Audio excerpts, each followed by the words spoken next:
Hi, this is Faiza, and in this video, we are going to discuss the concept of speech act theory that basically comes in the subfield of pragmatics.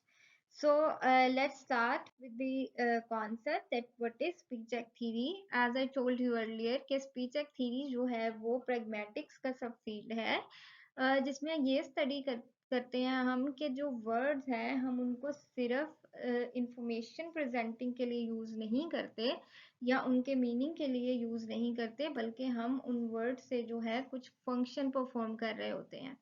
जो ये idea था, speech एक theory जो थी, ये introduce करवाई थी Austin ने सबसे पहले, जो दिया था concept how to do things. उसने अपनी बुक जो थी उसके अंदर ये किया था कि how to do things with words. तो वहाँ ये कॉन्सेप्ट दिया था कि वर्ड्स जो हैं वो क्या फंक्शन परफॉर्म करते हैं। उसके बाद इसका एक डेवलप्ड वर्जन जो है वो जे.आर. सर्ल ने प्रेजेंट किया था। तो सबसे पहले हम देखते हैं कि स्पीच एक्ट थ्योरी जो है उसकी, या स्पीच एक्ट जो है उसकी डेफिनेशन क्या है। स्पीच एक्ट थ्योरी के अकॉर्डिंग स्पीच एक्ट जो है वो एक ऐसा वर्ड, सेंटेंस या अटरेंस होती है जो कि किसी फंक्शन को परफॉर्म कर रही होती है कम्युनिकेशन एक्टिविटी में। यानी जब दो या दो से ज़्यादा लोग जब बात कर रहे होते हैं तो वो जो बात है वो किसी फंक्शन को परफॉर्म करने के लिए कैरी आउट की जा रही होती है। अब जो वो फंक्शन क्या हो सकते हैं, मोर और लेस जो है कुछ एग्जांपल्स उनकी ये हैं कि स्टेटमेंट्स देने के लिए, यानी to state the facts, ask questions, questions पूछने के लिए, apologise like for giving excuse, जब आप जो है वो करते हैं तो अपोलोजाइज करने का फंक्शन परफॉर्म करना। डिस्क्राइब, डिस्क्राइब और स्टेट करने में डिफरेंस क्या है कि स्टेट में जस्ट हम अपने फैक्ट्स जो है उनको बता रहे होते हैं एज इट इज, लेकिन डिस्क्राइब में आप अपनी फीलिंग्स और इमोशन जो है वो फाइव सेंसेस के थ्रू जो है अपील करते हुए हम उन चीज़ों को डिस्क्राइब करते हैं। और उसके बाद आता है परसुएशन। परसुएशन मीन्स कि जहाँ हम किसी कन्विंस करते हैं किसी रीडर को, किसी ऑडियंस को अपनी बात मनवाने के लिए। तो ये कुछ इंपॉर्टेंट फंक्शंस हैं जो कि वर्ड्स जो है वो परफॉर्म करते हैं। और जो इसका कोर कॉन्सेप्ट है वो ये है कि words are use to do something, कोई काम करते हैं words, not just to say something, सिर्फ जो है वो कुछ कहने के लिए यूज नहीं होते। अब हम चलेंगे कि सबसे पहला वर्जन जो था वो आस्टिन ने दिया था, जिसके थ्री मेन स्पीच एक्ट्स थे जो बिल्कुल बेसिक से स्टार्ट हुए थे। जिसमें पहला जो स्पीच एक्ट था वो लोकुशनरी स्पीच एक्ट था। जो second type of speech act थे they were illocutionary speech act, and the third जो था स्पीच एक्ट वो पर लोकुशनरी था। अब हम देखते हैं कि लोकुशनरी या लोकुशन ये इसका क्या मतलब है। तो जो फर्स्ट हमारा स्पीच एक्ट था ऑस्टिन के अकॉर्डिंग वो था लोकुशनरी स्पीच एक्ट या लोकुशन।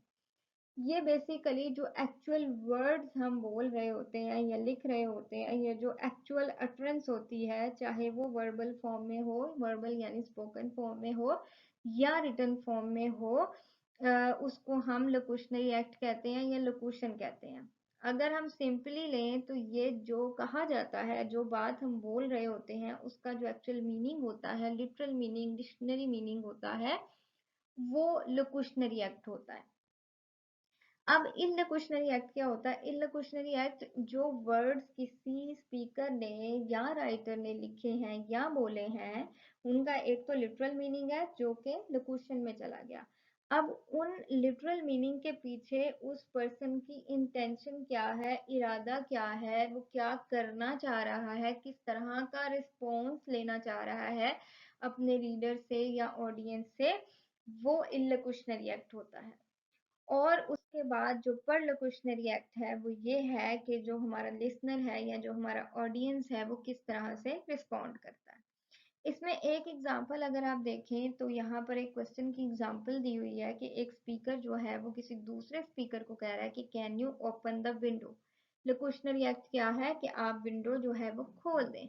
और जो इंटेंडेड मीनिंग है यानी इन लोकुशनरी एक्ट है इसके पीछे, वो क्या है कि गर्मी बहुत ज़्यादा है या कमरे में सफोकेशन जो है वो बहुत ज़्यादा है, तो इसलिए जो है वो एक एक्शन। अब पहला क्वेश्चन क्या है कि वो जो लिसनर था या वो जो ऑडियंस थे, जो भी उन्होंने वो एक्शन जो है या तो परफॉर्म कर दिया, और या नहीं परफॉर्म किया तो वो जो रिस्पॉन्स है वो हमारा परलोकुशनरी स्पीच एक्ट होता है। इसकी एक बहुत अच्छी एग्जांपल जो हम एडवर्टीजमेंट से लेते हैं, लोकेशन अगर हम देखें, फॉर एग्जांपल हम शैम्पू के ऐड की बात करते हैं, तो उसमें क्या दिखाया जाता है कि एक एक्टर है, उसके शोल्डर पे जो है वो डैंड्रफ थोड़ी गिरी हुई है, और उसको जो है वो नोटिफाई जब होती है, प्रोमिनेंट होती है डैंड्रफ, तो उसमें वो कहते हैं कि आप ये वाला शैम्पू यूज करें जिससे आपकी डैंड्रफ जो है वो चली जाएगी। ये लोकेशनरी एक्ट है। इलक्यूशनरी एक्ट क्या है कि आप हमारा शैम्पू जो है वो बाय करें, क्योंकि वो ये सेलिब्रिटी ने भी बाय किया है या इस मॉडल ने बाय किया है और इससे ये पर्पस अचीव किया है, तो आप भी हमारा शैम्पू जो है बाय करें। प्रमोशन का उनका जो पर्पस होता है वो इलक्यूशनरी एक्ट होता है। अब ऑडियंस पर दो तरह के इफेक्ट्स हो सकते हैं। कुछ लोग तो जो है वो उसको एक्सेप्ट करते हैं कि यस ये बहुत अच्छा है और इसका ये इफेक्ट आता है तो हम भी इसको यूज करेंगे। और एक नेगेटिव इफेक्ट भी हो सकता है कि नहीं, this is a fraudulent activity और this is just for a show और ड्रामा, तो मुझे ये नहीं जो है वो बाय करना। तो ये दो रिजल्ट्स हो सकते हैं। तो this is what call the concept of locution, illocution and perlocution. अब हम जो है वो नेक्स्ट चलते हैं जेएस सर की उस पे। यहाँ पर एक और जो एग्जांपल है वो मैंने दी है इसी कॉन्सेप्ट को क्लियर करने के लिए, लोकुशनरी, इलोक्यूशन और परलोकुशनरी को। इसको अगर हम देखें तो ये एक बस ड्राइवर का डायलॉग है कि दिस बस won't move until you boys move in out of the doorway. Location क्या है कि जो है वो बॉयज जो हैं वो रास्ते में खड़े हैं, डोरवे में खड़े खड़े हैं, तो वो जो है वो पीछे हो जाए वहां से, क्योंकि वो तब तक बस नहीं चलेगी। इल्लोकुशन क्या है कि वो वाला रास्ता खाली कर दिया जाए। और परलोकुशन क्या है कि वो जो स्टूडेंट्स हैं वो वहां से जो है वो अपनी जगह चेंज कर लेते हैं। इन्हीं स्पीच एक्ट्स को एलेबोरेट किया जेएस सर ने और उसने आइडेंटिफाई किए 5 different types of speech act. वहां पर कुछ और क्राइटेरिया था, यहाँ पर जो है वो उसने सब टाइप के जो फंक्शंस हैं उनको अलहदा-अलहदा कर दिया।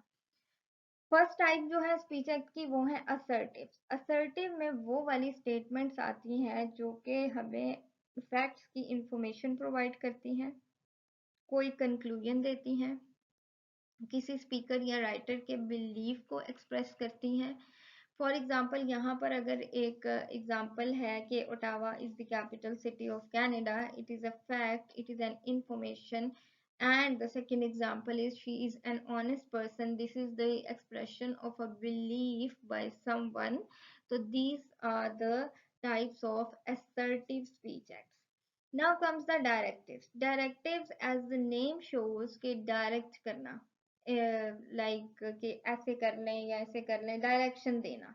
तो cause someone else to do something, किसी दूसरे पर्सन को जब हम कुछ करने के लिए कहेंगे तो उसे हम डायरेक्टिव कहेंगे। इसमें कमांड्स आ जाती हैं यानी ऑर्डर्स, इसमें रिक्वेस्ट आ जाती हैं जब आप प्लीज करके किसी के साथ बात करते हैं, काइंडली करके बात करते हैं, और इनविटेशन जब आप दे रहे होते हैं किसी को, तो ये सब जो हैं वो डायरेक्टिव में आ जाती हैं या डायरेक्टिव स्पीच एक्ट्स में आ जाती हैं।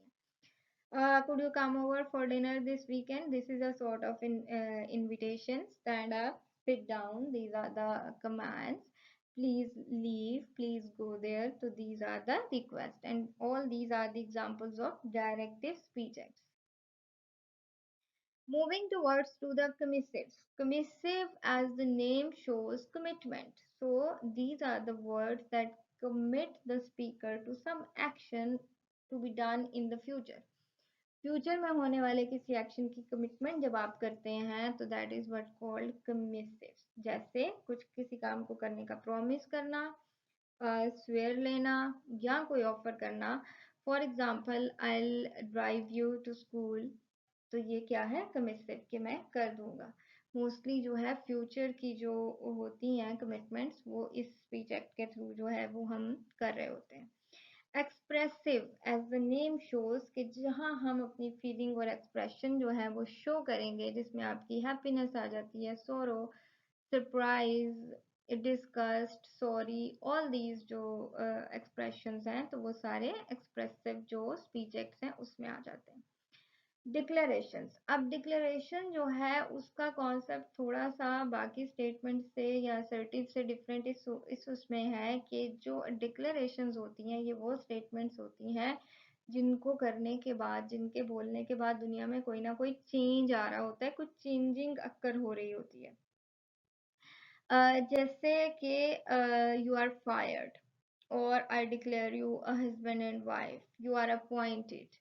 तो ये सारी क्या है? यू आर फायर्ड का मतलब है या यू आर टर्मिनेटेड का मतलब है कि अब आपने जॉब पर नहीं आना। उसके बाद now you have become husband and wife, यानी you are a family now. You are divorced, तो इससे भी कोई चेंज जो है वो आ रहा है। तो these are sort of declaration.